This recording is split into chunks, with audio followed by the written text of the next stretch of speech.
Laurent Fignon, 1960-2010. Laurent Fignon n'était pas à 8 secondes près.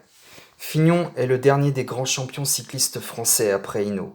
Le dernier en tout cas à avoir remporté un Tour d'Italie en 1989.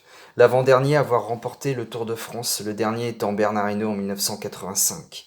L'homme avait un fichu caractère, mais qu'on l'aime ou qu'on ne l'aime pas, son style chevaleresque, son tempérament d'attaquant ont marqué à tout jamais le cyclisme mondial entre 1983 et 1989.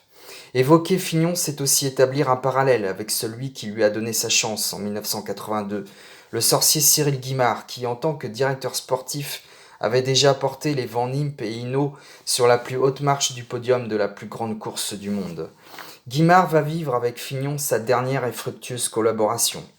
Le jeune coureur rentre dès 1982 dans la prestigieuse Renault Elf, tenue depuis 5 ans par le taulier Hinault. Fignon a 21 ans et doit tout simplement apprendre, même si le gamin est assurément un surdoué. Seulement l'année suivante, un incroyable concours de circonstances le propulse vers la gloire. En 1983, le blaireau, meurtri par une tendinite au genou, doit faire une croix sur le Tour de France.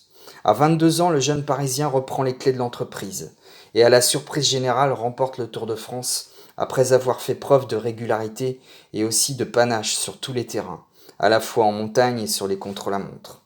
Laurent Fignon devient le plus jeune vainqueur du Tour de France de l'histoire.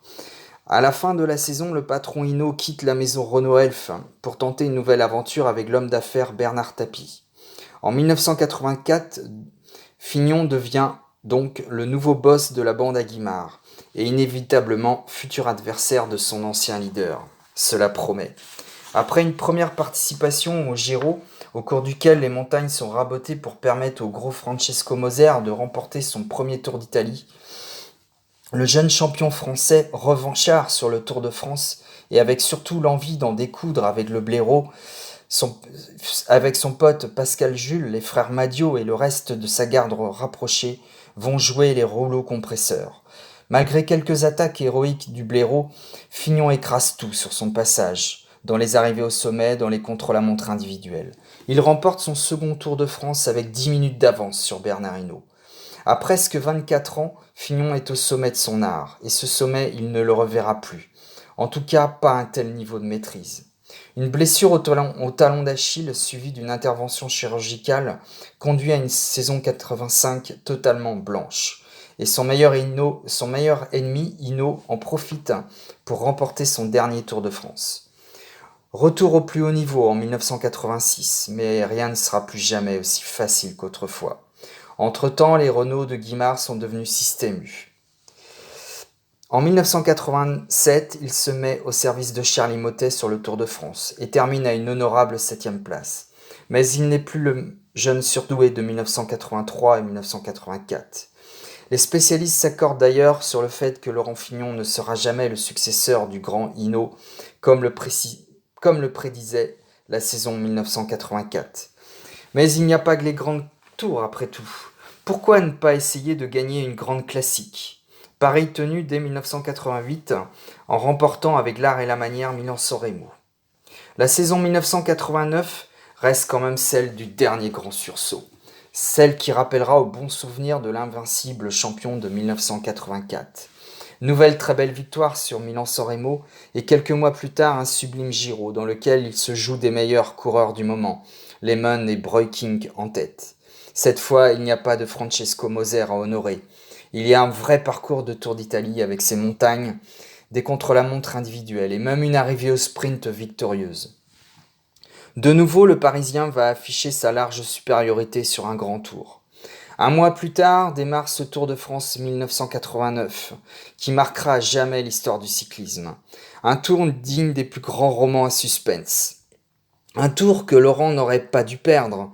Un tour qu'on lui a, avouons-le, en partie volé, comme on lui avait volé le Giro 1984, parce que l'on n'aurait jamais dû autoriser son outsider à utiliser ce drôle de vélo. Au final, si ces 8 secondes d'écart sur le vainqueur Lehmann au terme du CLM final sur les Champs-Élysées lui ont empêché de savourer un 3e succès sur le Tour de France, n'ont-elles pas non plus taillé dans le marbre sa légende ? Fignon fut un immense champion, passionné par le vélo, ayant toujours fait le métier à fond malgré de nombreuses désillusions. J'ai eu la chance de le voir en chair et en os une fois lors du championnat de France 1984 disputé à Plouay. Ce jour-là, il écrasait les pédales, seul en tête devant un peloton complètement dépassé par cette force surhumaine. Cet homme m'a toujours fasciné. Ses commentaires, lorsqu'il était consultant aux côtés de Thierry Adam, s'avéraient toujours pertinents et sans langue de bois. Son autobiographie sortie en 2009 est tout à fait jubilatoire et passionnante. Laurent nous a quittés en 2010 à 50 ans et il avait encore beaucoup de choses à donner au cyclisme.